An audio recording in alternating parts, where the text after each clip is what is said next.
장 1절에서 8절 말씀입니다. 누가복음 18장 1절에서 8절 말씀입니다. 교독하시고 마지막 8절 말씀을 함께 읽겠습니다. 제가 먼저 읽겠습니다. 예수께서 그들에게 항상 기도하고 낙심하지 말아야 할 것을 비유로 말씀하여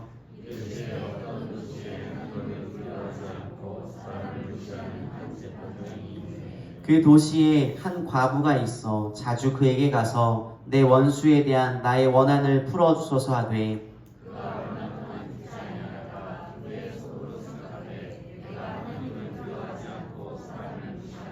이 과부가 나를 번거롭게 하니 내가 그 원한을 풀어주리라.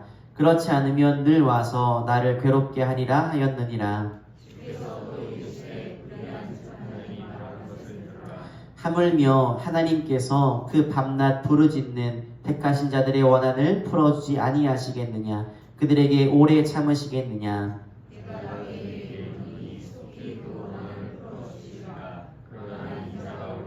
세상에서 믿음을 보겠느냐 하시니라. 아멘. 신앙으로 고백합니다. 주께서 오셨습니다. 성령께서 임하십니다.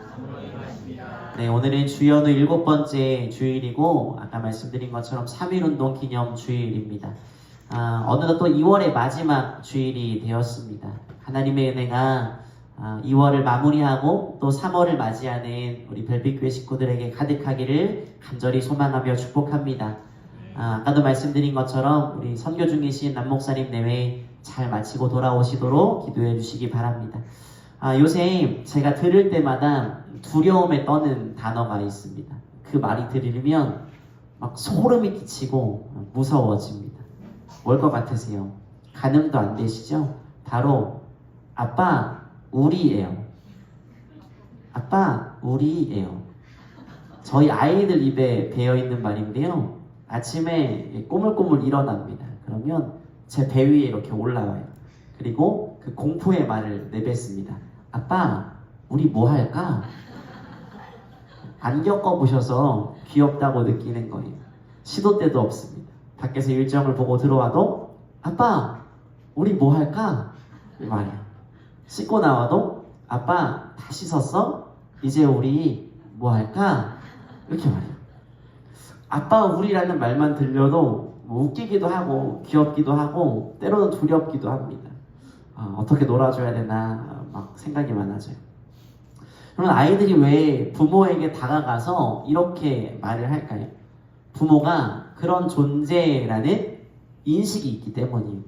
아빠에게 가서 아빠 우리 놀자라고 말하면 놀아준다라는 확신이 있기 때문입니다. 여러분 사실 이게 하나님과 우리의 관계여야 합니다. 여러분은 하나님을 향한 분명한 확신을 품고 살아가십니까? 오늘 우리가 읽은 누가복음 말씀이 바로 그 내용을 전하고 있는 것입니다.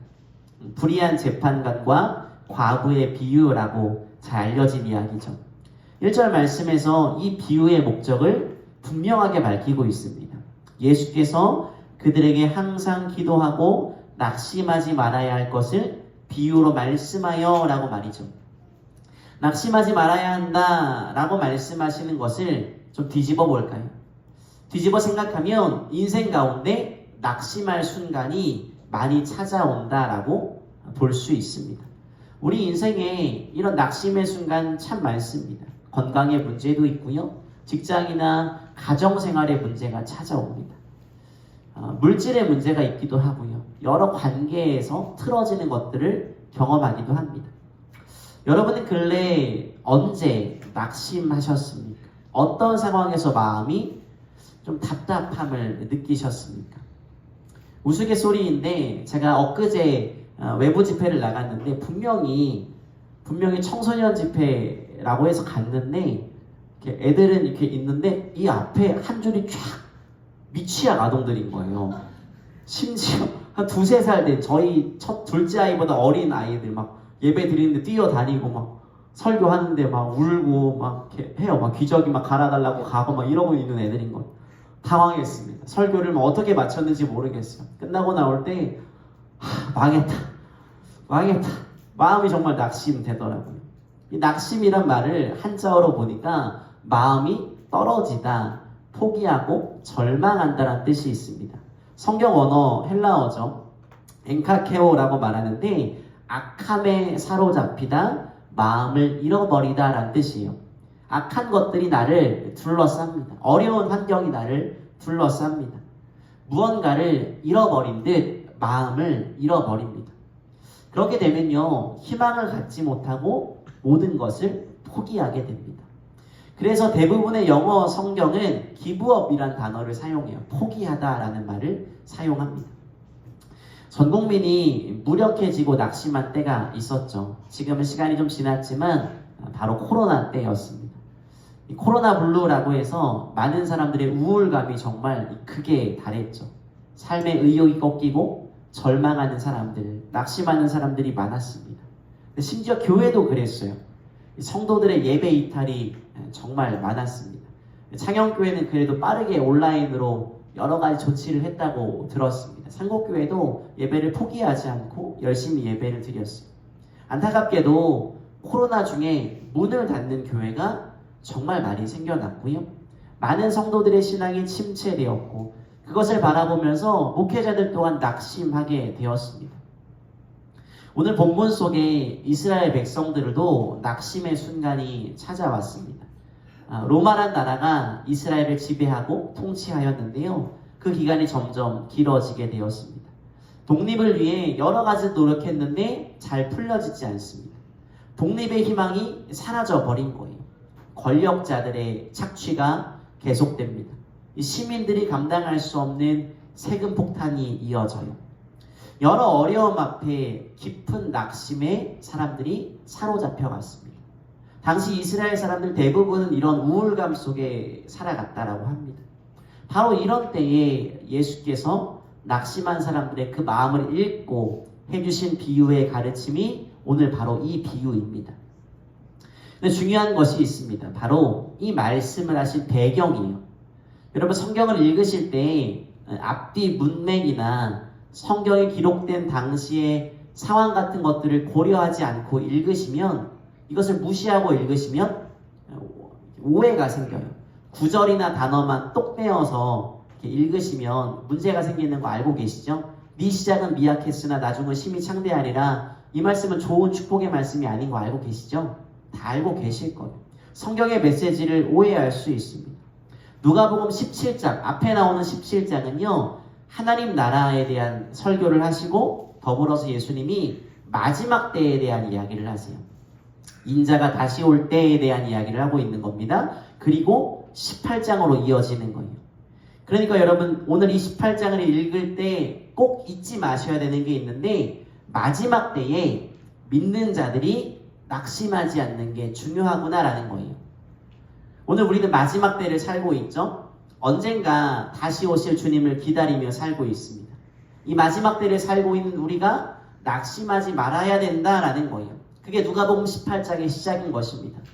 그리고 낙심하지 않는 방법, 낙심에 대한 처방으로 주님이 주신 게 있는데 바로 뭡니까? 기도입니다. 예수님의 처방은 분명합니다. 항상 기도였어요. 우리가 많이 부르던 복음성가 있죠? 기도할 수 있는데 아시죠? 저랑 다른 나라에서 신앙생활 하시는 거 아니잖아요, 여러분? 기도할 수 있는데, 이 찬양이요. 왜 걱정하십니까? 이 찬양. 많이 부르셨죠? 근데 여기서 저는 의문이 하나 생겼습니다. 여러분, 기도해야지 모르는 분 계세요? 신앙생활 하는 사람 치고 기도해야지 모르는 사람 아무도 없습니다. 항상 기도 안 들어보신 분 계세요? 아무도 없습니다. 그래서 제 마음에 또 질문이 남았습니다. 낙심할 때 그러면 도대체 어떻게 기도를 해야 하는가? 저는 오늘 여러분과 이 얘기를 나누려고 합니다. 우리의 기도를 좀 점검해 봐야 돼요. 그리고 기도할 때 꼭 기억해 하셔야 할 세 가지가 있습니다. 이 세 가지를 나누어 보려고 합니다. 오늘 본문에 한 재판관이 등장합니다. 2절을 보시면 어느 고을에 하나님도 두려워하지 않고 사람도 존중하지 않는 한 재판관이 있었다. 새번역 성경에서는 이렇게 말합니다.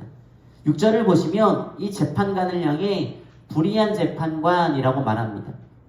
그리고 3절을 넘어가면서 또 한 명이 등장하는데 바로 과부죠. 과부는요, 사회적인 약자입니다.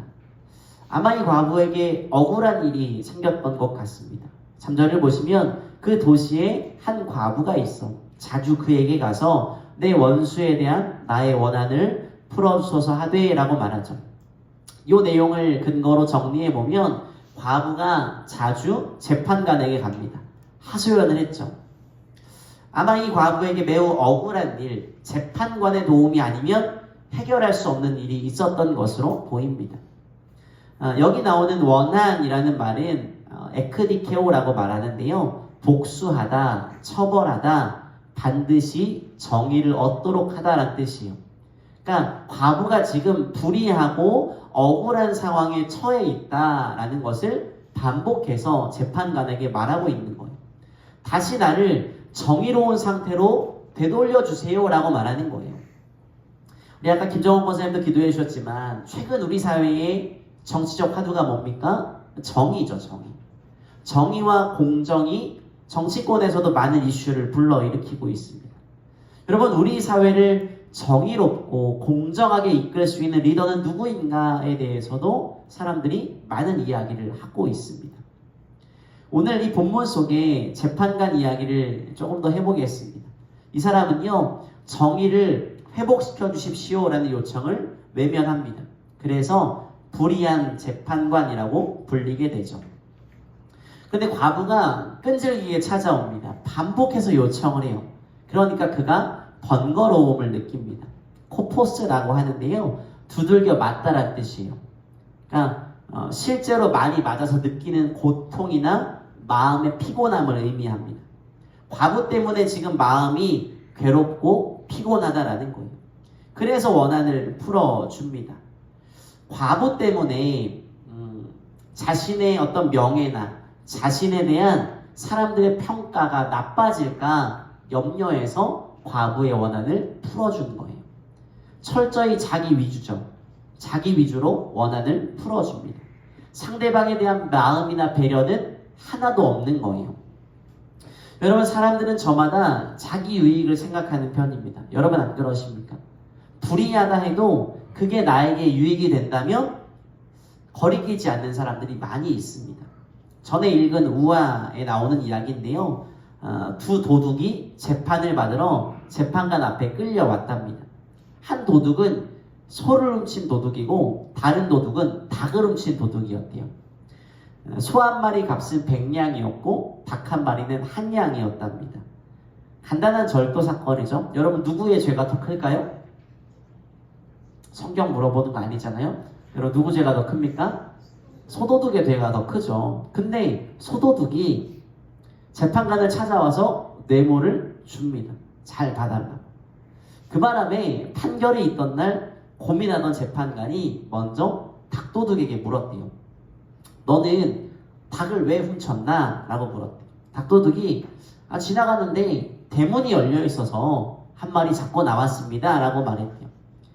그러자 재판관이 닭이 분명히 크게 소리를 낼 텐데 어떻게 잡았나? 라고 물었대요. 닭도둑이 닭이 안 그래도 소리를 내기에 모가지를 꽉 잡고 숨을 못 쉬게 죽여서 잡았지요 라고 말했대요. 재판관이 소도둑에게도 물었답니다. 너는 어떻게 소를 잡았는가? 저는 지나가는데 그냥 밧줄이 나와 있길래 밧줄을 끌고 갔을 뿐인데 소가 따라왔더라고요 라고 말했어요. 재판관이 판결을 내렸습니다. 소도둑은 밧줄만 잡은 거고 소가 제 발로 따라왔으니 무죄를 선고한다. 그리고 닭도둑은 닭의 모가지를 비틀어 죽였으니까 도둑질 3년, 동물학대죄 3년에서 총 6년의 징역을 선고한다 라고 말했대요. 말도 안 되는 판결이죠. 우화에 불과한데요. 사람들은 각자 유리한 대로 나에게 도움이 되느냐를 보면서 쉽게 바뀝니다. 그러면 안 되는데 불의한 일도 서슴없이 행하는 경우가 많습니다. 반면에 우리 주님은 어떤 분이냐라는 거예요. 오늘 본문의 비유는 8절밖에 안 되는 매우 짧은 구절인데 그 의미를 분명하게 밝히고 있습니다. 바로 불의한 재판관 대 의로우신 주님을 비교하고 있는 거예요. 불의한 재판관과 대조적으로 우리 주님은 의로우신 분이다 라는 것을 분명히 하고 있습니다. 7절을 보시면 하물며 라고 시작하죠. 이렇게 말하면서 의로우신 하나님이 등장합니다. 믿는 자들의 원한을 풀어준다 라고 주님을 소개하고 있습니다. 여러분, 우리가 낙심 중에 하나님께 나아가서 기도할 수 있는 이유 분명합니다. 그분이 의로우신 분이기 때문입니다. 여러분, 이 주님 믿으십니까? 이게 우리가 기도할 때 기억할 첫 번째 내용입니다. 한번 따라해 보시겠습니까? 의로우신 하나님을 믿기. 여러분, 의로우신 하나님을 믿는 게 우리 가운데 필요합니다. 그분이 우리가 경험하는, 삶을 살아가면서 경험하는 불의하고 불공정한 문제들을 해결해 주실 분이다 라는 것을 믿는 거예요. 성경은요, 의로우신 주님을 많이 기록하고 있습니다. 시편 98편 9절은 이렇게 말하죠. 그가 땅을 심판하러 임하실 것이미로다. 그가 의로 세계를 판단하시며 공평으로 그의 백성을 심판하십니다 라고 말해요. 그러니까 여러분, 우리가 불의함과 불공정함을 만날 때, 억울한 일을 당할 때 의로우신 하나님께 나와 하소연하셔야 합니다. 기도하는 것, 호소하는 것이 마땅하다라는 거예요. 그래서 시편 4편의 저자는 이렇게 말합니다. 의로우신 나의 하나님, 내가 부르짖을 때에 응답하여 주십시오. 내가 공궁에 빠졌을 때에 나를 막다른 길목에서 벗어나게 해주십시오. 나에게 은혜를 베푸시고 나의 기도를 들어주십시오 라고 노래합니다. 여러분, 다시 말씀드립니다. 우리 주님은 의로우신 분이세요. 의롭고 공정한 상황으로 인도해 주실 분이십니다. 오늘 우리가 읽은 본문 7절, 8절을 메시지 성경은 이렇게 말합니다. 화면에 있는데 제가 읽어드릴게요. 너희는 도움을 구하여 끊임없이 부르짖는 택하신 백성을 위해 하나님이 개입하셔서 정의를 이루어 주시리라고 왜 생각지 않느냐? 하나님이 자기 백성의 권리를 지켜주시지 않겠느냐? 내가 보장한다. 하나님이 반드시 그렇게 해주실 것이다 라고 말해요. 저는 이 번역이 개인적으로 참 마음에 듭니다. 하나님이 우리 인생에 개입하신대요. 억울하고 답답한 상황을 만날 때 당장 내 눈앞이 캄캄해도 의로우신 하나님이 개입하셔서 우리의 삶을 역전시키실 것입니다. 여러분, 이 주님 신뢰하시기 바랍니다. 혹시 삶을 살아가면서 낙심할 일 만나셔도 우리 삶에 개입하시고 의롭고 공정하게 행하실 주님을 신뢰하시기 바랍니다. 그 주님을 신뢰하며 기도의 자리로 나아가시기 바랍니다. 그런가 하면 기도할 때 기억할 두 번째 내용이 있습니다. 따라해 보실까요? 약한 자의 하나님을 믿기. 오늘 본문에 등장하는 또 하나의 주요 인물, 과부 이야기를 좀 드리겠습니다. 여러분, 왜 주님이 하필이면 많고 많은 종류의 사람 중에 과부 이야기를 하셨을까요? 과부는 당시 사회에서 가장 힘이 없는 자, 가장 소외된 자의 사회적 약자의 대표격이었기 때문입니다. 지금과 달리 당시는 여성이 노동으로 수입을 거의 얻지 못하는 시대였어요. 그러다 보니까 여자들이 자기 생존을 남편에게 의지할 수밖에 없습니다.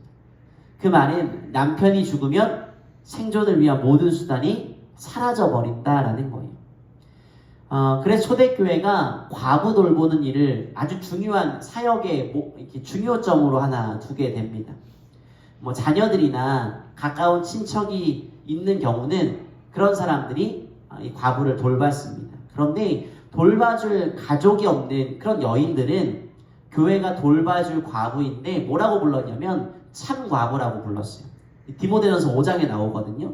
교회마다 참과부의 명단을 가지고 있을 정도였습니다. 이 과부들과 함께 성경 속 하나님이 관심을 가진 또 다른 대상은 바로 고아였죠. 부모가 없는 고아, 자기의 힘으로 세상을 헤쳐나갈 수 있는 방법이 전혀 없는 자들, 이런 아이들을 주님이 사랑하신다라는 거예요. 그래서 주님이 믿음을 가지고 있는 사람들에게 고아와 과부 같은 누군가의 도움이 필요한 자들을 지켜주어라라고 당부하십니다. 말씀 네 구절 제가 읽어드리겠습니다. 고아와 과부를 위하여 정의를 행하시며 나그네를 사랑하여 그에게 떡과 옷을 주시나니 여호와께서 나그네들을 보호하시며 고아와 과부를 붙드시고 악인들의 길은 굽게 하시는도다. 선행을 배우며 정의를 구하며 학대받는 자를 도와주며 고아를 위하여 신원하며 과부를 위하여 변호하라 하셨느니라. 고아와 과부를 압제하거나 학대하지 말며 라고 말해요. 여러분, 성경에는 굉장히 많이 기재가 되어져 있어요.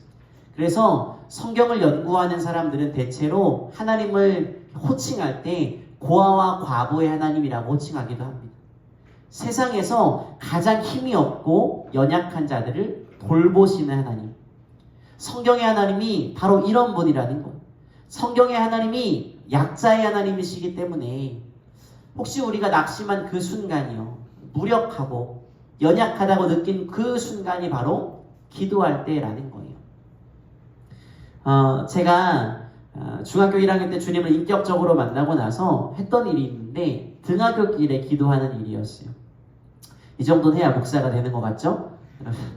등굣길에 기도하고 하굣길에 기도하는데, 등굣길에는 짧게 기도하고 이렇게 가는데 하굣길에 가서 기도하면 꼭 어떤 할머니 권사님이 한 분 이렇게 앉아 계셨어요.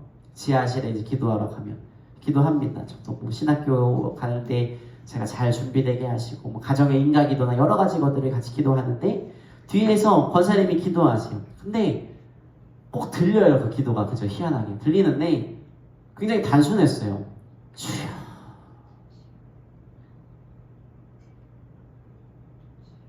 주여, 이것만 해요. 거의 한 2시간 동안 이것만 하시고 가세요.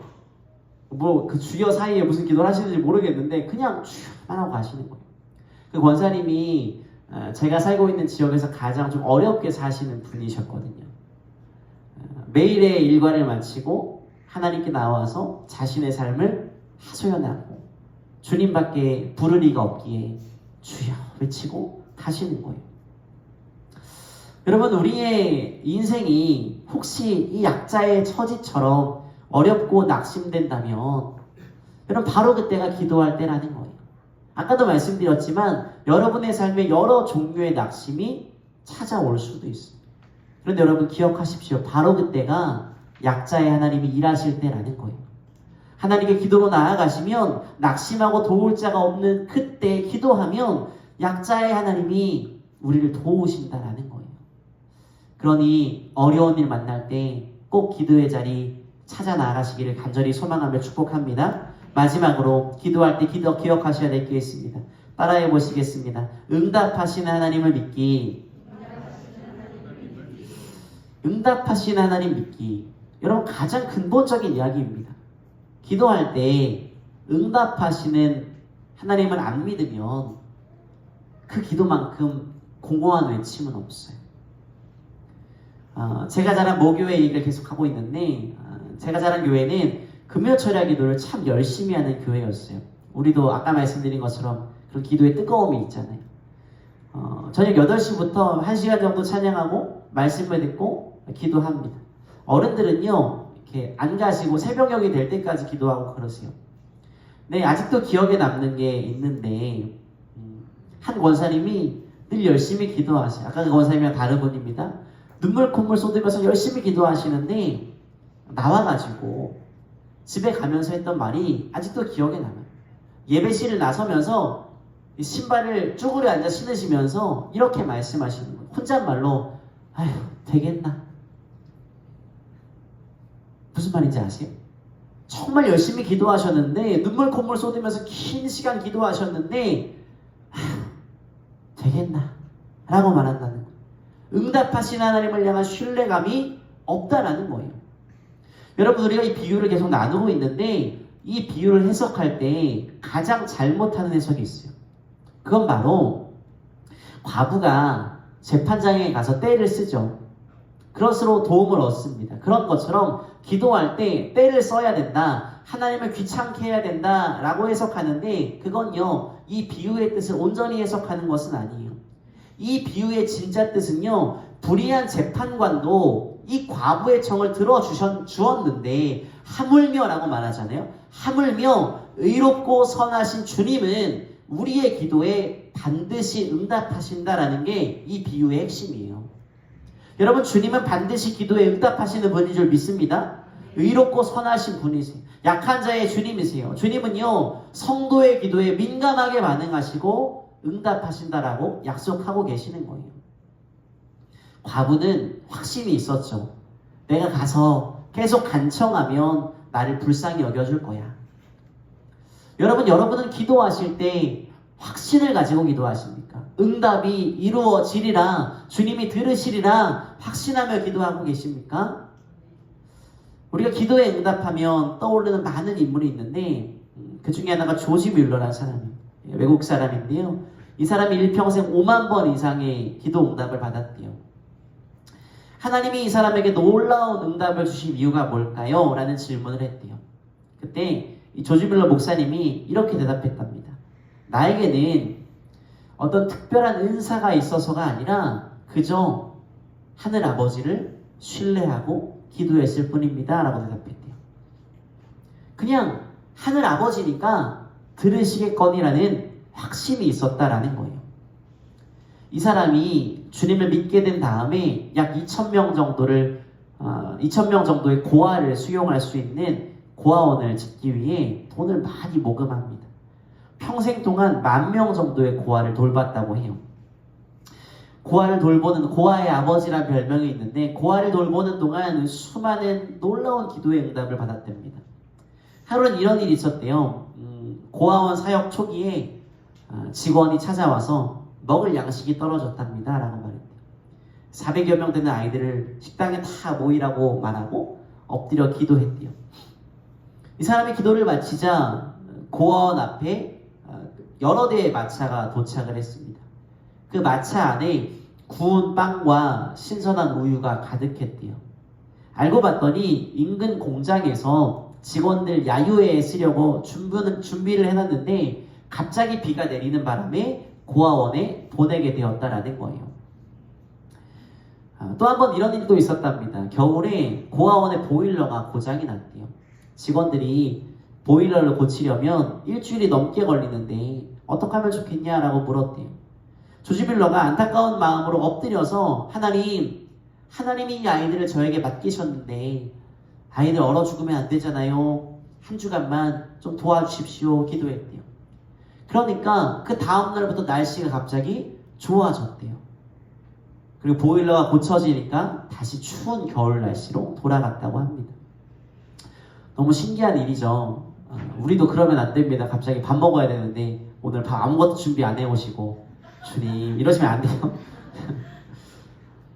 조지 뮬러 목사님 이렇게 말했대요. 하나님이 내 아버지시니까요 라고 말했대요.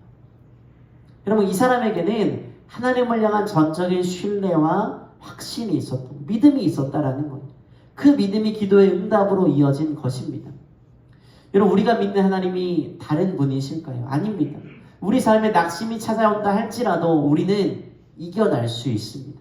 그분이 우리 기도에 응답하시는 하나님이심을 여러분 믿으시길 축복합니다. 그런데 꼭 염두하고 기억하실 게 있습니다. 아까 말씀드린 것처럼 기도해야지 모르는 분 아무도 없어요. 심지어 청년 아이들도 알고요. 우리 청소년 친구들도 다 알아요. 그런데 정작 확신을 가지고 기도하는 사람은 매우 적어요. 오늘 주님이 그 얘기를 마지막 자리에 하고 계신 거예요. 8절 뒷부분 보세요. 그러나 인자가 올 때에 여기 부분 같이 읽을까요? 읽읍시다. 시작. 세상에서 믿음을 찾아볼 수 있겠느냐라고 주님이 물으세요. 무슨 말입니까? 이렇게 기도하는 사람, 하나님을 신뢰하며 기도하는 사람, 약한 자를 돌보시는 하나님을 믿는 믿음으로 기도하는 사람, 반드시 응답하시는 하나님을 확신하며 기도하는 사람 찾아보기가 어렵다라는 거예요. 오늘 요 얘기를 하고 있는 거예요. 그래서 오늘 본문의 배경이 매우 중요한데 아까 말씀드린 것처럼 마지막 때를 배경으로 하고 있다고 말씀드렸죠. 심판의 때 마지막 때의 특징은요, 믿음 지키기가 어려워요. 17장을 보시면 주님이요 버림당하심을 이야기합니다.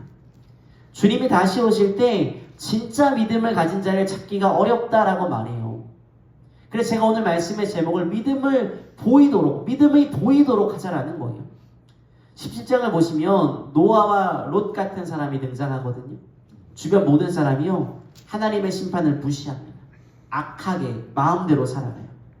그런 한복판에서, 그런 영적 분위기에서 살아가요. 그런데 노아와 롯은요, 낙심하지 않고 하나님을 믿는 믿음을 지키며 살아갔다라고 성경이 이야기하고 있어요.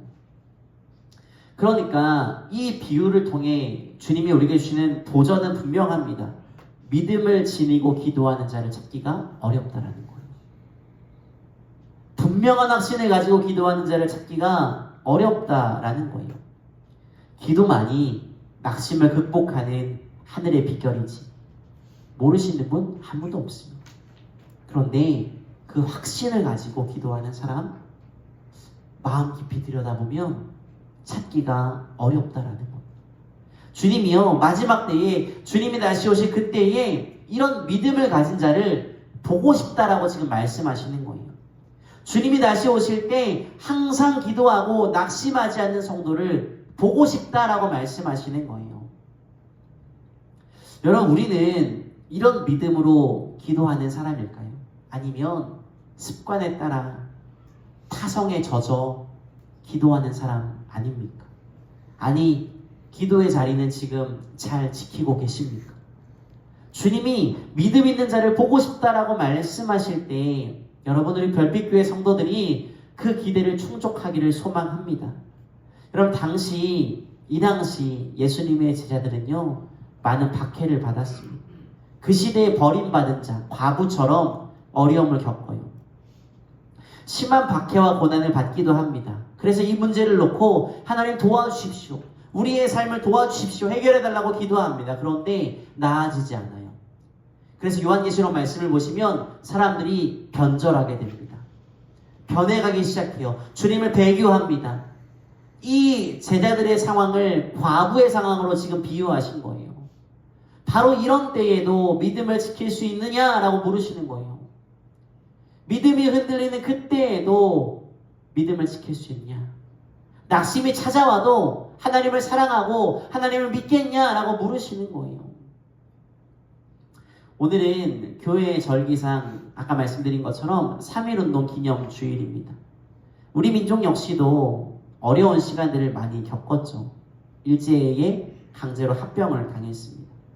황제가 있는 나라인데도 군대를 동원하지 못하고 총도 쏘지 못하고 나라를 빼앗긴 경술련의 국치가 있었죠.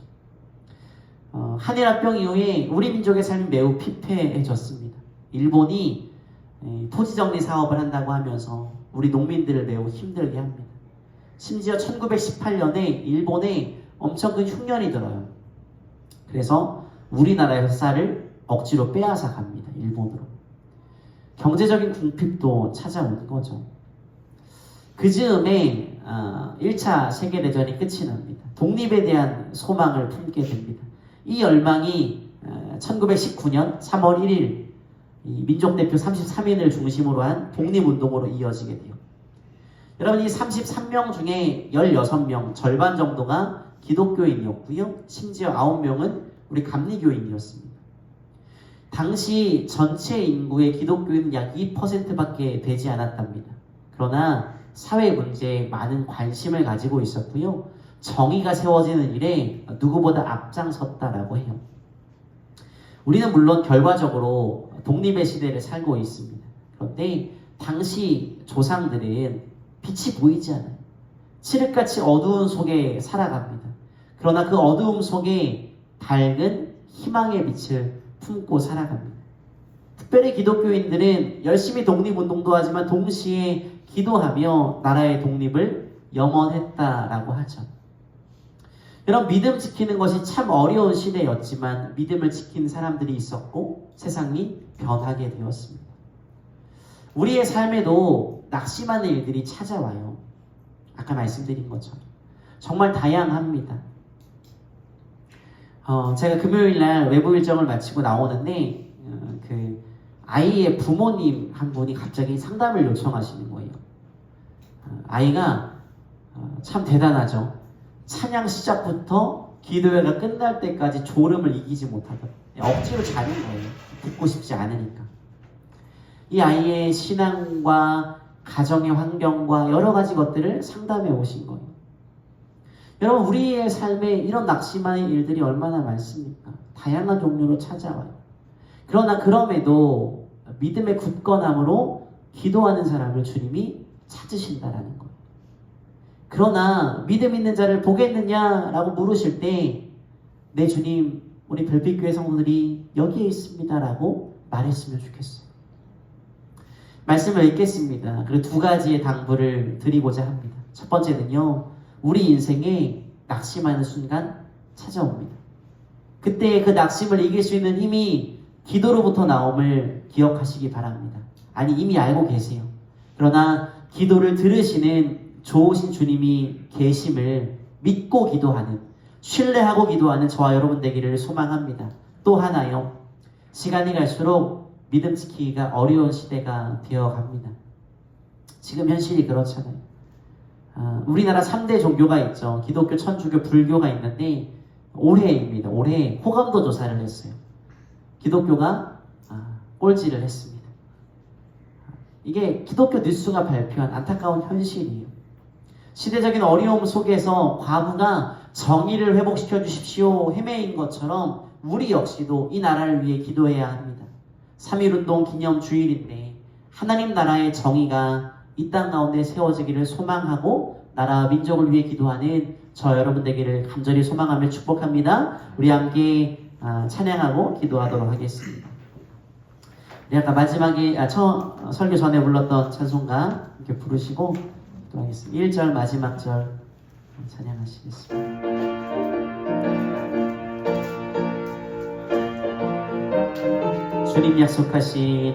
주님 약속하신 말씀 위에서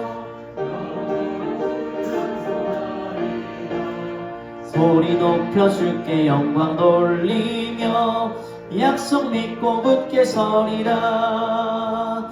굳게 서리, 영원하신 말씀 위에 굳게 서리. 굳게 서리, 그 말씀 위에 굳게 서리. 4절입니다. 주님 약속하신 말씀 위에서 성령 인도하는 대로 행하며 주님 품에 항상 안식 얻으며 약속 믿고 굳게 서리라. 굳게 서리, 영원하신 말씀 위에 굳게 서리. 굳게 서리, 그 말씀 위에 굳게 서리라. 우리 함께 같이 기도하실 때 하나님을 향한 신뢰, 믿음이 우리 안에 분명히 생기게 도와주십시오. 하나님을 향한 신뢰를 가지고 기도의 자리를 지켜나가겠습니다. 하나님, 이 낙심의 문제를 해결하여 주십시오라고 우리 자신을 위해서, 그리고 또 한 번 같이 기도하실 때 하나님의 나라 이 땅 가운데 하나님의 정의가 가득한 대한민국 될 수 있도록 도와달라고 우리 주여 한번 부르시고 같이 기도하도록 하겠습니다. 기도하시겠습니다. 주여,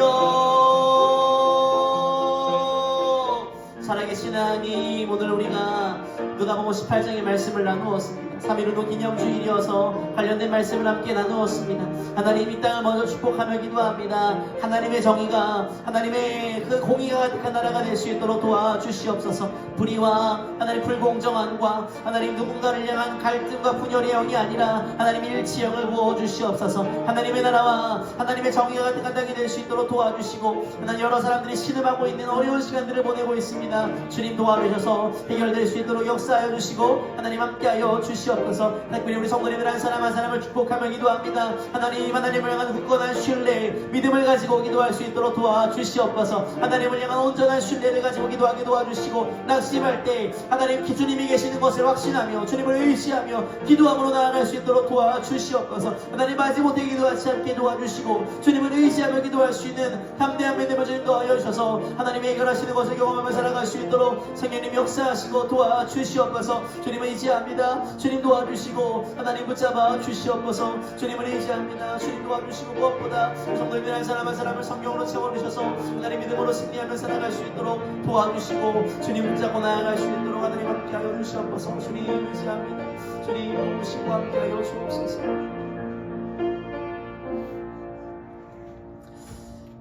낙심의 순간이 찾아와도 해결할 수 있는 방법을 주신 주님, 혹시나 우리 인생 가운데 지금 낙심의 일들을 만나고 있다면 기도함으로 또 응답하시는 주님이 있음을 신뢰하며 기도의 자리를 지킬 수 있도록 우리를 붙들어 주시옵소서.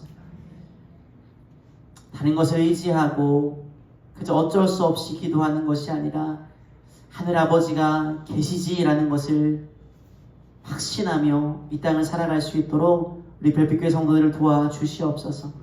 이 강한 믿음을 주시고 하나님을 향한 신뢰를 주시고 이 땅을 넉넉히 승리하며 나아갈 수 있도록 도우시고 함께하여 주옵소서. 혹여나 지금 낙심의 문제를 만나고 있다면 주님 의지하며 기도합니다. 도와주시옵소서. 건강의 문제로 신음하니 회복되게 도와주시고, 특별히 무엇보다 고통이 사라지고 가족의 아픔을 바라보며 함께 눈물을 흘릴 때에 하나님의 도우심이 임할 수 있도록 역사하여 주시옵소서. 그리고 물질의 문제로 곤고하고 낙심만 있다면 힘주시고 용기를 더하여 주시옵소서. 가정의 문제로, 자녀의 문제로, 관계의 문제로, 직장의 문제로, 심지어 나의 연약한 신앙의 문제로 낙심한 이가 있다면 주님 알맞게 도와주시고 하나님이 듣고 계시기에 주님을 신뢰하며 나아갈 수 있도록 도와주시옵소서. 특별히 주님, 오늘은 3.1운동 기념주일입니다. 이 나라를 위해 간절히 간구하며 기도합니다. 하나님의 공의와 정의가 가득한 나라가 될 수 있도록 도와주시옵소서. 하나님이 도와주셨기 때문에 이 나라의 민족이 여기까지 온 줄 믿습니다. 하나님, 지금 어수선한 상황 잘 해결되도록 도와주시고, 무엇보다 갈등하고 분열하고 있습니다. 일치의 영을 부어주시고 하나님 뜻 안에 이 나라가 잘 세워져 갈 수 있도록 도우시고 역사하여 주시옵소서. 이 모든 말씀 우리 기도를 들으시는 예수님의 이름으로 기도합니다. 아멘.